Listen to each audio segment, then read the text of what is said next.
হরে কৃষ্ণ, রাধে রাধে। মৌমিতা পরিবারে আপনাদেরকে জানাই অনেক অনেক শুভেচ্ছা ও অভিনন্দন। আজকের আলোচ্য বিষয়টি হচ্ছে মল অমাবস্যা তিথি কখন থেকে শুরু হচ্ছে, কখন শেষ হচ্ছে। জ্যৈষ্ঠ মাসের মল অমাবস্যা তিথির সম্পূর্ণ সময়সূচি। এছাড়াও এই অমাবস্যা তিথিতে কি পুজো পাঠ করা যাবে? পুজোর শুভ সময় কি থাকছে? অমৃত যোগ, মাহেন্দ্র যোগের সময়সূচি। এছাড়াও যেহেতু এটি মল অমাবস্যা তিথি, সেই কারণে কোন কোন কাজগুলি করবেন, কোন কাজ করবেন না, মা কালীর পুজো কি করা যাবে, সমস্তটাই জেনে নেব আজকের এই ভিডিওতে। শ্রোতা বন্ধুরা, আজকের এই ভিডিওটি আপনারা প্রথম থেকে শেষ পর্যন্ত মনোযোগ সহকারে শ্রবণ করুন, আপনাদের কিন্তু অনেক উপকৃত হবে। শুরুতেই জানিয়ে রাখি, এই যে মল অমাবস্যা তিথি শুরু হবে, মল অমাবস্যা তিথি নিবৃত্তি হবে, আর মল মাসও নিবৃত্তি হয়ে যাবে। মানে মল অমাবস্যা তিথি শেষ আর মল মাসও শেষ হয়ে যাচ্ছে। তারপরে কিন্তু আষাঢ় মাসটি অত্যন্ত শুভ মাস। এই মাসে আপনারা যে কোনো পুজো, শুভ কাজ, বিবাহ, অন্নপ্রাশন যা কিছু আপনাদের আটকে ছিল, সমস্ত শুভ কাজ এই মাসে করতে পারবেন, অর্থাৎ আষাঢ় মাসে। এরপর চলুন জানিয়ে রাখি, জ্যৈষ্ঠ মাসের শেষ যে অমাবস্যা তিথি অর্থাৎ মল অমাবস্যা তিথি কখন থেকে শুরু হচ্ছে। 30শে জ্যৈষ্ঠ, 14ই জুন রবিবার সকাল 11:33 থেকে শুরু হচ্ছে অমাবস্যা তিথি। এই মল অমাবস্যা তিথি সমাপ্ত হবে 31শে জ্যৈষ্ঠ, 15ই জুন সোমবার সকাল 9:05। অর্থাৎ এই পরিস্থিতিতে অমাবস্যার নিশি পালন আগের দিন থাকছে, অর্থাৎ 30শে জ্যৈষ্ঠ, 14ই জুন রবিবার। আর উদয় তিথি অনুযায়ী অমাবস্যার ব্রত উপবাস পুজো পাঠ রয়েছে 31শে জ্যৈষ্ঠ, 15ই জুন সোমবার।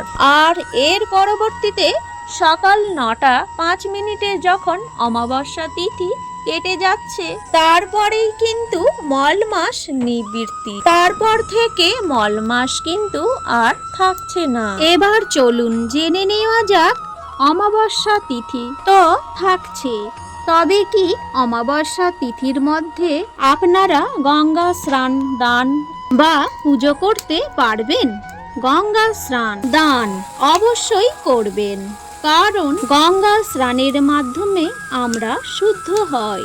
এই অমাবস্যা তিথিতে গঙ্গা স্নানের শুভ সময় কি থাকছে চলুন জেনে নেওয়া যাক।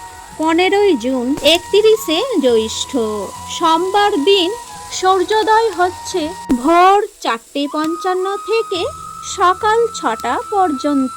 সকাল 6টার মধ্যে আপনারা অবশ্যই গঙ্গা স্নান করে নেবেন।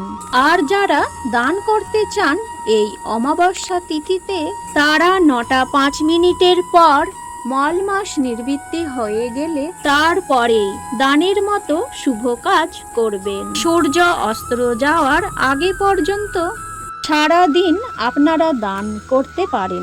এইবার জেনে নেওয়া যাক অমৃত যোগ কতক্ষণ থাকছে। সকাল 8:35 থেকে শুরু করে 10:23 মধ্যে অমৃত যোগ থাকছে। এর পরবর্তীতে রাত্রি 9:13 থেকে শুরু করে রাত্রি 12:03 মধ্যে। এই সময়টি অত্যন্ত শুভ সময়, কারণ সকালে যেই সময়টি থাকছে ওই সময়টি কিন্তু মল মাস থাকছে। পরবর্তীতে রাত্রিতে যে সময়টি থাকছে রাত্রি 9:13 থেকে 12:03 মধ্যে। এই সময় আপনারা চাইলে মা কালীর পুজো করতে পারেন। এর পরবর্তীতে অমৃত যোগের সময় থাকছে রাত্রি 1:28 থেকে শুরু করে মধ্যরাত্রি 2:54 মধ্যে। মাহেন্দ্র যোগ থাকছে রাত্রি 3:36 থেকে শুরু করে ভোর রাত্রি 4:19 মধ্যে।